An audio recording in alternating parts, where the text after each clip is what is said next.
قال اللہ تعالی اعوذ باللہ من الشیطان الرجیم بسم اللہ الرحمن الرحیم اقرأ وربک الاکرم الذی علم بالقلم علم الانسان ما لم يعلم۔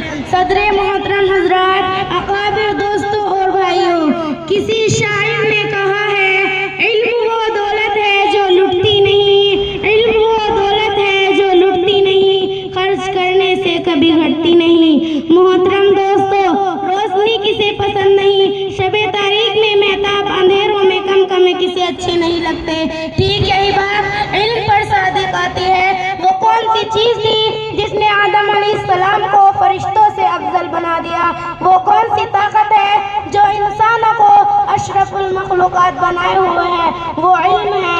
بھائیوں اور دوستو، ہم مسلمان ہیں، اللہ اور اس کے رسول پر ایمان رکھتے ہیں۔ واقعہ یہ ہے کہ اگر ہم علم نہیں رکھتے تو ہم مسلمان نہیں ہو سکتے۔ مسلمان اور جاہل رہے، مسلمان اور ان پڑھ ہو، یہ ہو نہیں سکتا۔ اللہ کی کتابوں میں علم کی عظمت جگہ جگہ بیان کی گئی ہے۔ ارشاد باری تعالی ہے قُلْ هَلْ يَسْتَوِي الَّذِينَ يَعْلَمُونَ وَالَّذِينَ لَا يَعْلَمُونَ إِنَّمَا يَتَذَكَّرُ أُولُو الْأَلْبَابِ۔ اس آیت کا ترجمہ یہ ہے، کہہ دیجئے کہ اہل علم اور نہ جاننے والے برابر ہو سکتے ہیں، عقل مند ہی نصیحت پکڑتے ہیں۔ محترم دوستو، علم سے مراد کیا ہے؟ کیا دنیا میں علم یا آخر میں علم؟ واقعہ یہ ہے، علم کوئی بھی ہو انسان کو عزت دیتا ہے۔ انسان علم ہی سے کمال پاتا ہے۔ فوج، لاؤ لشکر اور مال دولت اسے وقتاً عزت نہیں دیتے۔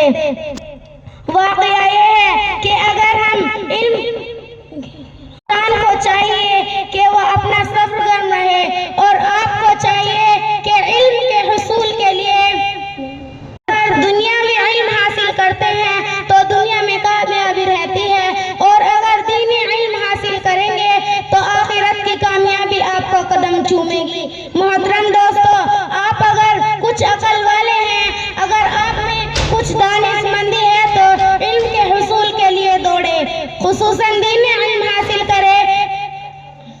چاہے آپ کو کتنی ہی تکلیف اٹھانی پڑے، مصیبتیں جھیلے، تکلیفیں اٹھائے، راتوں کو نیند خراب کرے اور دیگر زحمتیں برداشت کرے، پھر بھی علم کے حصول سے نہ بھاگے، اسی میں کامیابی ہے۔ دعا ہے کہ اللہ تعالی ہمیں اور آپ کو علم کے حصول کی، خصوصاً دین علم حاصل کرنے کی توفیق عطا فرمائے۔ باپ کا علم نہ بیٹے کو اگر زبر ہو، باپ کا علم نہ بیٹے کو اگر زبر ہو، پھر پسر میراث پدر کیوں کرو؟ آخر دعوانا